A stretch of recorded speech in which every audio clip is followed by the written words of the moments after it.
Et bonjour à tous, on se retrouve pour la troisième partie consacrée au cinéma d'horreur. Et comme vous pouvez le voir, je me suis habillé en circonstance, parce que c'est Noël après tout. Autant mettre une petite touche de festivité.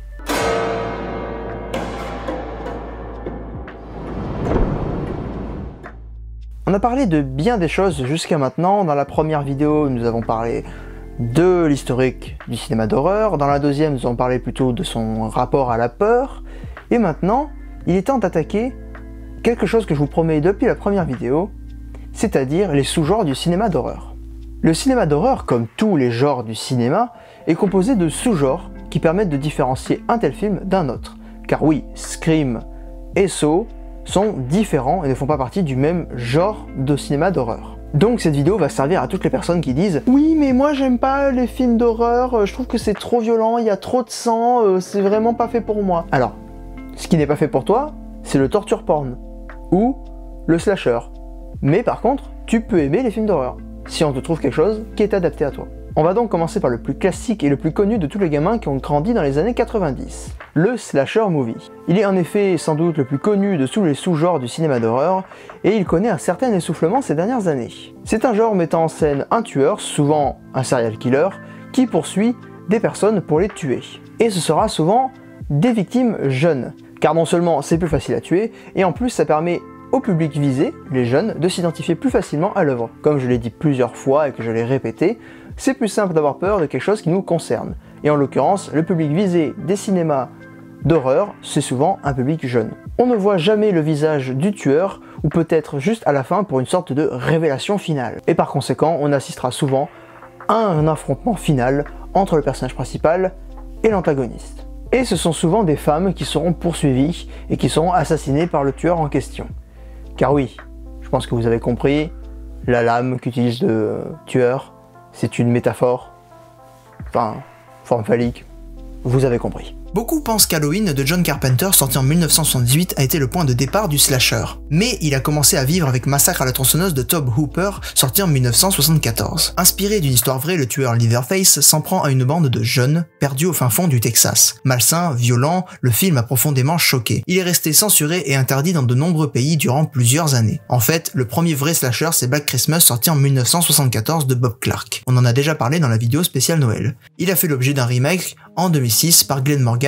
Black Christmas raconte le calvaire d'une communauté de sœurs à l'université fêtant Noël en étant harcelées et poursuivies par un tueur. Le bon slasher de base quoi. L'apogée vient donc avec Halloween, la nuit des masques en français, de John Carpenter sorti en 1978. Michael Myers est désormais l'un des serial killers les plus célèbres. Il faut dire que le personnage est marquant. Caché par un simple masque, sa démarche lente mais sûre terrifie. Il est en plus invincible pour le grand plaisir des producteurs, au fil des années, habité par le mal. Tourné en 20 jours avec un budget de 325 000 $, le film est un énorme succès. La saga va alors se dépasser pour nous offrir pas moins de 11 films. La franchise Halloween sera relancée avec brio par un remake préquel réalisé par Rob Zombie en 2007. Le dernier, sobrement intitulé Halloween, réalisé par David Gordon Green, se défend assez bien. Il évite quelques évidences mais peine à proposer une autre vision. C'est un slasher assez classique et je vous cache pas qu'on s'emmerde un peu devant. Halloween Kills et Halloween Ends, réalisés par David Gordon Green, sortiront normalement en 2021 et en 2022. Il faudra attendre le 109 de Scream, sorti en 1996 et réalisé par Wes Craven, qui bouscule les slashers bourrés de références. Il redonnera vie au genre. Là encore, 3 films suivront, tous réalisés par Wes Craven, et un 5e que personne n'a demandé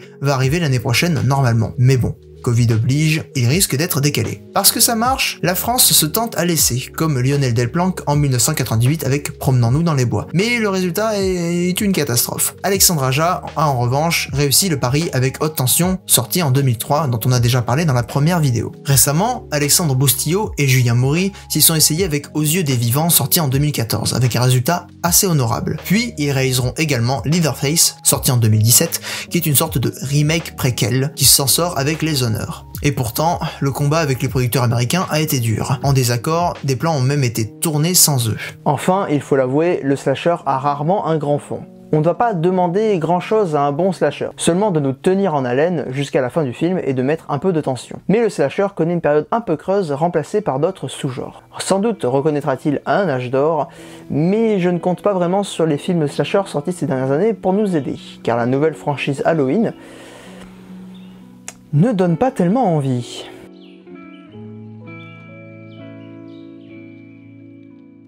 Le Rape and Revenge ou Survival est un peu du même genre que le slasher. Même si les intentions de départ du personnage ne sont pas les mêmes, le résultat en arrive souvent à la même conclusion. Le Rape and Revenge ou Survival est un film où les personnages dans une situation extrême seront poussés à se dépasser ou à tuer des personnes. Le Rape and Revenge, comme son nom l'indique, met en scène le viol, généralement d'une femme, qui par la suite se vengera. C'est un sous-genre de cinéma qui émergera dans les années 70, correspondant à un désir de liberté artistique. C'est un genre important car il y a quand même 35% des femmes qui sont victimes de violences. Mais le souci majeur du genre reste qu'il est majoritairement abordé par des hommes. En premier lieu, La dernière maison sur la gauche de encore Wes Craven, sorti en 1972, fait partie des incontournables. Deux jeunes filles se font kidnapper par une bande de malfrats et qui subiront des sévices sur sévices. Après les avoir tuées, ils se rendent dans une maison et ne se doutent pas que les parents de l'une d'elles habitent. Comprenant que leur fille a été tuée, ils feront à leur tour subir un véritable calvaire aux meurtriers des jeunes filles. Il va sans dire qu'à l'époque, La dernière maison sur la gauche crée un véritable scandale et ne sera par exemple jamais diffusé en 30 ans en Grande-Bretagne. Notons par exemple l'excellente Délivrance de John Boorman. 4 amis partent en canoë et se retrouvent aux mains de personnes peu recommandables. En 1978 sort Day of the Woman de Mère Archie, racontant le viol et la torture de Jennifer par des hommes qui la laisseront pour morte. Malheureusement pour eux, elle prépare sa revanche et se donne à cœur joie de mettre à exécution ses plans. L'Ange de la Vengeance, sorti en 1981 du controversé Abel Ferrara, est un rape and revenge tout à fait efficace.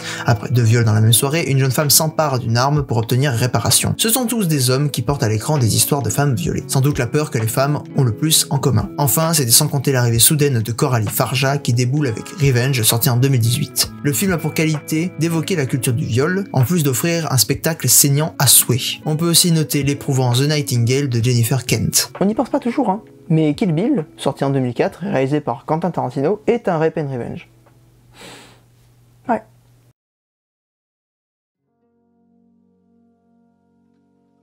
Le torture porn.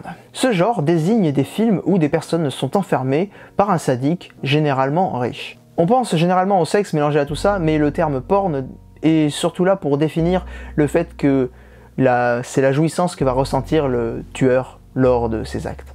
Le torture porn a connu une résonance avec Hostel suite au scandale d'Abu Ghraib. Le monde a découvert des images de torture commises par les Américains sur des prisonniers irakiens lors de la guerre en Irak. On peut considérer Salo ou les 120 jours de Sodome de Pier Paolo Pasolini en 1976 comme un torture porn. C'est une libre adaptation de l'œuvre du marquis de Sade qui décrit la façon dont on torture 4 aristocrates, quelques 70 hommes et femmes. Tout y passe ou presque. J'avoue que j'aurais du mal à le regarder une deuxième fois. On note évidemment Les Sceaux, dont le premier réalisé par James Wan en 2004, qui selon moi va refaire le genre, le rendre populaire auprès des jeunes amateurs d'un genre aussi violent du cinéma d'horreur. Bien entendu, qui dit succès dit suite, et nous n'en sommes pas moins de 8 films Saw, et ça commence à faire beaucoup. Et ce n'est pas prêt de s'arrêter. Mais malgré tout, le film annoncé cette année Spiral a l'air d'être un peu plus intéressant et de revenir aux sources de ce qu'était Saw à la base, c'est-à-dire un film d'enquête un peu sombre.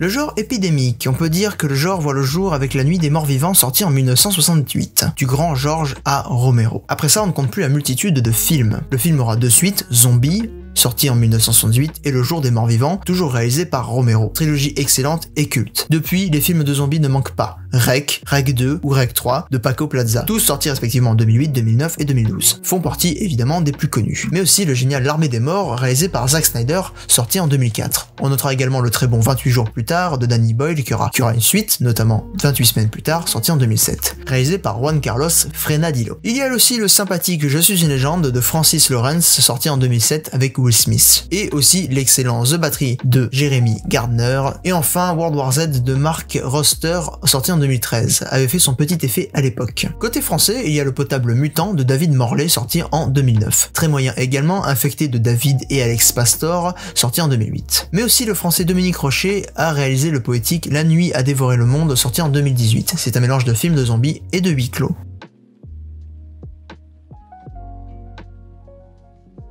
Le genre fantastique. Le genre fantastique, nous l'avons déjà bien abordé dans la première vidéo, car vraiment très populaire dans le milieu. Genre très ancien, le fantastique peut regrouper plusieurs types d'histoires. Fantômes, paranormal, malédiction, sorcellerie, vampires, loup-garou et j'en passe. On pourrait faire carrément des sous-catégories de sous-catégories. La définition officielle du fantastique est une histoire qui a un point de départ, ancré dans la réalité, et qui petit à petit va nous emmener à rentrer dans un monde étrange et merveilleux. Enfin merveilleux, tout dépend de la façon de le faire. Il y a les films fantastiques voulant faire croire à une histoire vraie, et on utilise le fond de found footage, images filmées en amateur, par exemple le projet Blair Witch de Daniel Myrick sorti en 1999. Il a eu le statut de film le plus rentable de l'histoire du cinéma. Ce film est vraiment assez intéressant et la fin me marque encore aujourd'hui. Idem pour Paranormal Activity de Ren Peli sorti en 2007 qui sous forme de documentaire filme l'intrusion d'un esprit dans la maison d'un couple. C'est un genre de home invasion. En remontant plus loin, Poltergeist de Tobe Hooper sorti en 1982, il est souvent considéré comme un film de Steven Spielberg tant ce dernier a été un producteur envahissant. C'est une histoire de fantôme s'introduisant dans une maison. Le film connaîtra deux suites en 1986 et 1987 et un remake en 2015 par Gilles Kennan. La trilogie sera marquée par la mort prématurée d'Iver Horror à 13 ans et de Dominique Dune assassiné en 1982. Dans le genre malédiction, il y a bien sûr la série Ring de Hideo Nakata sorti en 1997, The Grudge de Takeshi Shimizu sorti en 2004, mais aussi The Eye de Danny Pang sorti en 2002, dont le français Xavier Palude fera un remake américain en 2008, et enfin Darkwater, toujours de Hideo Nakata sorti en 2002. Le genre du paranormal existe aussi à travers des films comme Carrie de Brian De Palma sorti en 1976. Il y aura une suite, le genre de teen movie sympathique Carrie 2 La haine de Kat Shea en 1999. Dans la même idée, il ne faut pas louper Dark Touch de la trop discrète Marina Devan sorti en 2013. N'oublions pas évidemment Sixième Sens de M. Night Shyamalan sorti en 1999, ainsi que Les Autres d'Alejandro Amenábar sorti en 2001. Il y a aussi eu quelques petits films assez peu marquants mais toujours intéressants comme L'Orphelinat de Juan Antonio Bayona sorti en 2007 ou encore Mr. Babadook de Jennifer Kent sorti en 2014. Ce dernier étant assez particulier. Par ailleurs, la réalisatrice mexicaine Issa Lopez a réalisé Ils reviennent en 2018, film fantastique pour parler de la condition des enfants au Mexique. Récemment, It Follows en 2015 de David Robert Mitchell a bousculé son petit monde avec sa simplicité diaboliquement efficace. Une entité visible uniquement de sa victime persiste à le suivre jusqu'à ce que mort s'en suive. Je passe bien sûr évidemment à travers pas mal de films, notamment Frankenstein que j'avais évoqué dans la première vidéo ou encore Nosferatu. Je vais pas revenir sur les premiers films qui ont forgé le cinéma, mais le genre est tellement bourré de films que je ne peux pas tous les énumérer ici. Je peux en faire que quelques-uns comme j'ai fait jusqu'à maintenant, et le genre fantastique je pense qu'on l'a déjà assez abordé, je ne veux pas vous ennuyer plus longtemps avec celui-là. Il y a parfois des curiosités comme Birth de Jonathan Glazer réalisé en 2003. Le film raconte l'histoire du deuil du personnage de Nicole Kidman face à la mort de son mari. Mari qu'elle retrouve apparemment sous les traits d'un petit garçon qui affirme être son défunt compagnon. C'est spécial. Le film est très tendre et évoque de façon assez étrange le travail du deuil. Donc, le fantastique est un genre qui est vraiment très riche et qui permet de laisser libre cours à son imagination. C'est aussi parfois un biais pour évoquer des sujets de société et des mots personnels.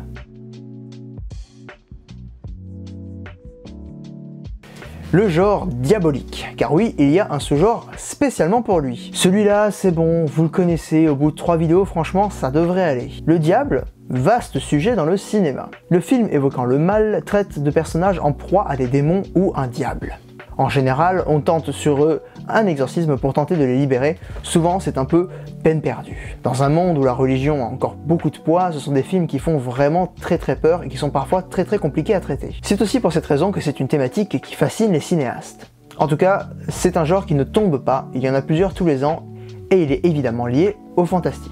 Le plus grand film sur le mal est sans doute le film d'épouvante de tous les temps, L'Exorciste de William Friedkin sorti en 1973. Magistralement interprété et réalisation terrifiante, il faisait vraiment très peur à l'époque, mais comme on l'a vu dans la précédente vidéo, ça a changé. Il y aura 3 suites à L'Exorciste. On ne peut oublier évidemment Rosemary's Baby, que j'ai déjà cité dans la première vidéo, sorti en 1968, et réalisé par Roman Polanski. La tension monte petit à petit et nous étouffe, ce qui fonctionne extrêmement bien dans un film d'horreur. Evil Dead, évidemment, de Sam Raimi est un réel plaisir, tout comme le remake de Fede Alvarez, sorti en 2013, qui propose une lecture tout à fait différente et qui s'avère efficace. Depuis, on a pu apprécier gentiment L'exorcisme d'Emily Rose de Scott Derrickson, sorti en 2005, mais détester la vaste blague Le Dernier Exorcisme de Daniel Stamm, sorti en 2010. Il y a également Stigmata de Rupert Wainwright, j'ai du mal à le prononcer, je vous l'affiche à l'écran, sorti en 1999, qui livre un film convenu mais efficace. Dans le genre, on retrouve aussi évidemment les Conjuring de James Wan qui redonnent un souffle au genre en décadence ces dernières années. Ah, si vous ne l'avez pas compris, je suis un très grand fan de James Wan. Enfin, on peut noter le Rite de Michael Halfstrom, sorti en 2011, qui n'a pas l'air fameux. Il y a aussi l'inoubliable Passion de Andrzej Zulawski,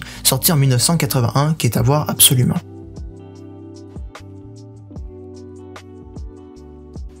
L'enfant maudit. Alors dit comme ça, c'est vrai que c'est très classe et ça pourrait même être un titre de film d'horreur. C'est un genre qui est encore assez peu exploité et vraiment très tabou. Il est pourtant très intéressant et très jouissif. Ce genre de cinéma est particulièrement vraiment fascinant. Comment peut-on imaginer nos petites têtes brunes ou blondes nous faire du mal et commettre des meurtres? Pourtant, une fois encore, c'est la réalité qui dépasse la fiction. Tout d'abord, le meilleur pour moi est The Children de l'anglais Tom Shankland, sorti en 2009. Des parents se rendent compte que leurs enfants ont des comportements destructeurs. Ils ont du mal à réagir face à eux pour se défendre. Le film est bien amené, crédible et terrifiant. Il existe aussi Le Village des damnés de Wolf Rilla, sorti en 1960, remaké par John Carpenter en 1995. Ensuite, on ne peut pas passer à côté du vieillot mais néanmoins culte Children of the Corn de Fritz Kirsch, sorti en 1977. Le film est adapté du livre de Stephen King qui donnera lieu à 8 films par la suite. La liste ne serait pas complète sans la série de 4 films Damien, la malédiction, initiée par Richard Donner en 1976. À voir le tranquille Grace,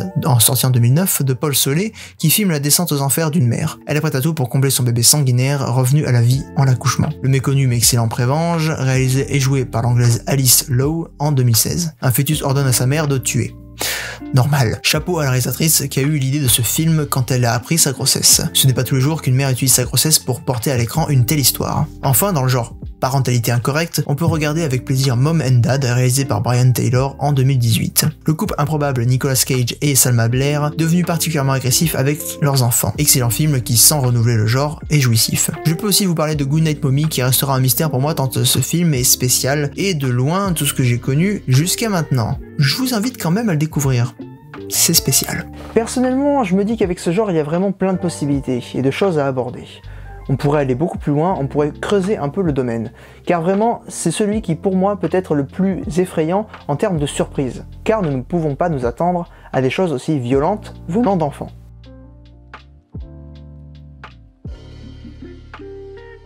Les comédies d'horreur. Bon, là, je vous le cache pas, c'est pas un genre que je vais beaucoup traiter. Parce que, pour moi, je ne le rentre pas dans une catégorie, dans un sous-genre de film d'horreur. Car c'est plutôt un sous-genre de la comédie. Il est assez dur d'en traiter parce que pour moi c'est juste, on va faire un peu de violence, un peu de gore, et avec par-dessus tout ça on va mettre de l'humour. Et l'humour n'a pas vraiment sa place dans le cinéma d'horreur. Attention, je dis pas qu'il faut pas faire d'humour dans un film d'horreur, mais un film entièrement basé sur l'humour qui se prend au sérieux, c'est assez compliqué à gérer. Je peux vous en citer quand même quelques-uns qui ont certainement leur intérêt, mais comme je l'ai dit, je ne suis pas un grand fan. Il y a évidemment Détention de Joseph Kahn, sorti en 2011, ou aussi, et là je ne parle pas forcément de comédie d'horreur, c'est de la comédie d'horreur, mais moi personnellement je le vois plus comme une comédie tout court, Shaun of the Dead d'Edgar Wright, sorti en 2004, qui est un chef-d'œuvre incontournable.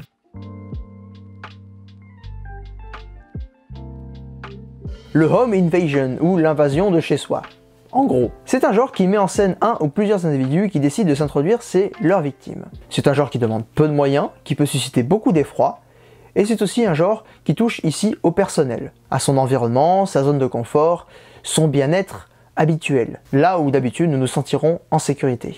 Le plus connu est sans doute American Nightmare de James D. Monaco, sorti en 2013. Dans une société où tout crime est légal pendant une nuit, des individus tentent de s'introduire dans une famille. Le film donnera lieu à 3 suites assez inégales. Le principal défaut de tous ces films étant qu'ils n'exploitent jamais la réflexion sociologique qui aurait pu en découler. Toujours est-il que dans la mesure où le Home Invasion est un genre de film peu onéreux, on peut retrouver à peu près de tout niveau qualité. Your Next d'Adam Wingard, sorti en 2012, fait donc partie des passables, tout comme The Strangers de Brian Bertino, sorti en 2008. Bien que beaucoup les dénigré, j'ai assez aimé Knock Knock d'Eli Roth, réalisé en 2015. Il fait monter un bon Calemis avec ce pauvre Keanu Reeves pris au piège. Funny Games de Michael Haneke, sorti en 2008, qui réalise ici son propre remake à Funny Games, reste une énigme pour moi. Je ne parviens pas à avoir un avis sur le film. Dans le style gory-gory, comment passer à côté de À l'intérieur des Français, Julien Maury et Alexandre Boustillot, sorti en 2006. Leur première réalisation qui fera scandale mais qui les fera connaître dans le milieu. Pour continuer dans le malsain, on peut regarder le méconnu Malveillance de John Balaguerro, qui a réalisé Rec, sorti en 2011. Le film cristallise la peur de toute femme, un voisin envahissant qui vous colonise petit à petit sans crier gare. On peut noter Terreur sur la ligne de Simon West, sorti en 2006, remake du film du même nom,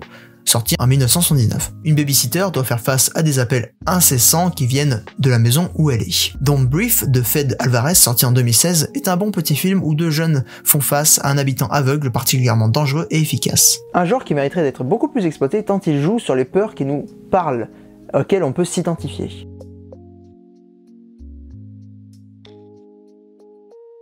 Cube de Vincenzo Natali, réalisé en 1997, est un bon exemple. Un groupe de personnes aux compétences différentes sont prises au piège dans un cube mortel. Même si on a l'impression que les personnages passent d'une pièce du cube à l'autre, il y a bien une seule pièce qui a été construite. Kubrick réussira à s'emparer avec Shining, sorti en 1980, qui enferme Jack Torrance, sa femme et son fils dans l'hôtel maléfique d'Overlook. Dans un autre genre, on peut citer Get Out, sorti en 2017, de Jordan Peele. On sent petit à petit l'étau se resserrer sur le héros, coincé dans la maison de sa belle famille. C'est un autre roman de Stephen King, Misery, qui mettra en scène en 1990 Rob Reiner, un écrivain cloué au lit, pris au piège d'une femme un peu trop fan de ses romans.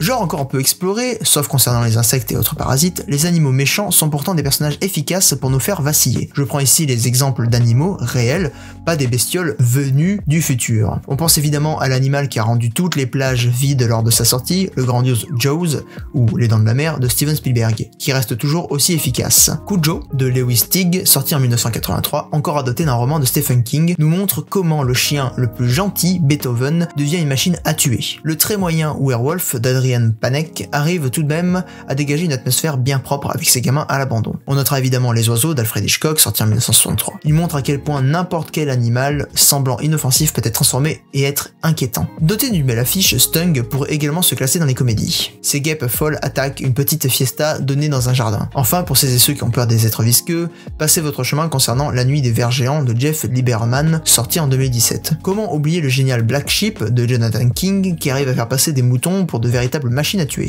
Et on y croit. Oui, je vous assure.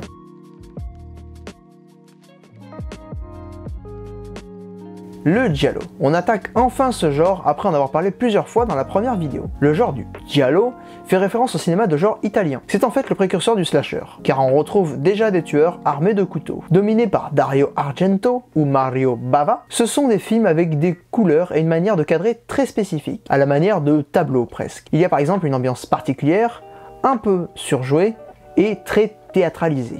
C'est un genre que j'apprécie peu, j'ai du mal à rentrer dedans, certains sont pourtant assez prenants. Mais c'est comme partout, on ne peut pas apprécier tous les films d'un sous-genre, c'est impossible. Je suis très partagé sur l'œuvre de Dario Argento. J'ai beaucoup aimé Suspiria, sorti en 1977, et Les Frissons de l'Angoisse, sorti en 1975, ou encore Ténèbres, en 1980, mais je n'ai pas été embarqué par le syndrome de Stendhal, sorti en 1996, ou Trauma, sorti en 1993. On peut noter une hache pour la lune de miel de Mario Bava, sorti en 1970. En France, Hélène Caté ou Bruno Forzani réalisent des propositions tout à fait étonnantes, avec L'étrange couleur des larmes de ton corps, sorti en 2014. Ils ont le mérite de présenter des films tout à fait originaux, et rendant le cinéma de genre encore plus diversifié. C'est un genre que je connais assez mal finalement parce que je n'ai pas eu le temps de vraiment fouiller dedans tant il est complet et qu'il y a beaucoup de choses à raconter.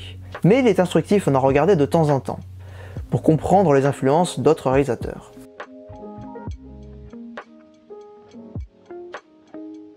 Le body horror fait référence aux films qui traitent du corps, notre rapport à lui, à ses changements, et ce sont souvent des films dits graphiques, c'est-à-dire sanglant. Je commence par le plus populaire et apprécié ces dernières années, l'inclassable Grave de Julia Ducournau, qui a retourné le monde du cinéma en 2016. Pourquoi? Parce que son film a été nominé 6 fois au César. Même s'il n'a rien remporté, c'est la première fois qu'un film de genre, en plus réalisé par une femme, a une telle reconnaissance de la profession. Donc oui, c'est remarquable. Toujours réalisé par une femme, Dans ma peau, sorti en 2002, de Marina de Vanne, est marquant.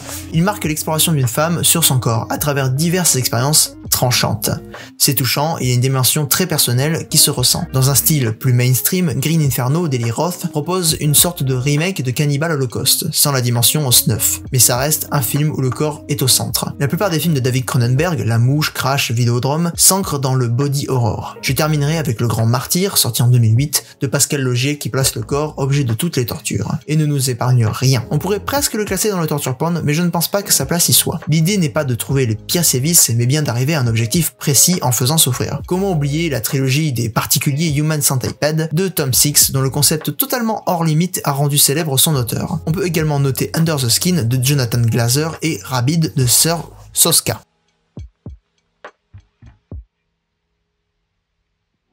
Le folk horror. Celui-là, il est particulier. C'est un sous-genre s'inspirant de rites, de traditions païennes. C'est donc un genre très lié à la notion de secte, de communauté. Qui rentre aussi dans ce genre, il y a Rosemary's Baby de Roman Polanski, qui était déjà dans un autre genre avant, mais il fait partie aussi du folk horror. Midsommar d'Ari Aster, évidemment, que j'ai trouvé magnifique et dont les propos de fond sont pertinents, mais qui ne m'a pas vraiment embarqué comme son prédécesseur. J'ai pourtant apprécié le film, j'ai quand même réussi un peu à suivre le délire, mais ça reste assez spécial, et différent de ce que Ari Aster nous a proposé avant avec Hérédité. Et voilà, on en a fini avec les sous-genres du cinéma. Je vous redonne la liste de tous les sous-genres qui existent en description, afin que vous puissiez aller voir un peu tout ça. Cherchez par vous-même des films qui sont rattachés à ce genre. Il y en a beaucoup, c'est vrai, mais après tout, je suis là pour vous les enseigner, pour vous les présenter. Et tout ça va nous permettre d'avancer dans la réflexion. Comme vous avez pu le noter, avec cette description des sous-genres, beaucoup ne font pas forcément peur, en tout cas pas directement. Certains sont tout au juste stressants, ou alors ils vont suggérer une peur que vous ne ressentirez pas. Sur l'instant en tout cas. Vous savez, cette sensation un peu étrange de ne pas avoir eu peur devant un film, mais quand vous rentrez chez vous, les jours qui suivent, vous y repensez sans cesse, et ça tourne dans votre tête. Vous vous dites, il y avait un truc bizarre dans ce film, un truc étrange quand même. Et ça pour moi, c'est une façon d'avoir peur, mais pas vraiment. Et donc là, le cinéma d'horreur n'est pas amené à nous faire peur, mais bel et bien à nous montrer la peur. Et il y a vraiment une différence avec ça. Nous allons donc pouvoir attaquer la dernière partie de cette réflexion et de ce périple dans le monde de l'horreur. Merci à tous d'avoir suivi cette troisième partie. Je vous attends tout aussi nombreux, voire plus, pour la dernière partie. Et enfin, nous allons pouvoir mettre un point final au cinéma d'horreur. Enfin, point final, on verra. Je vous dis à la prochaine. Ciao!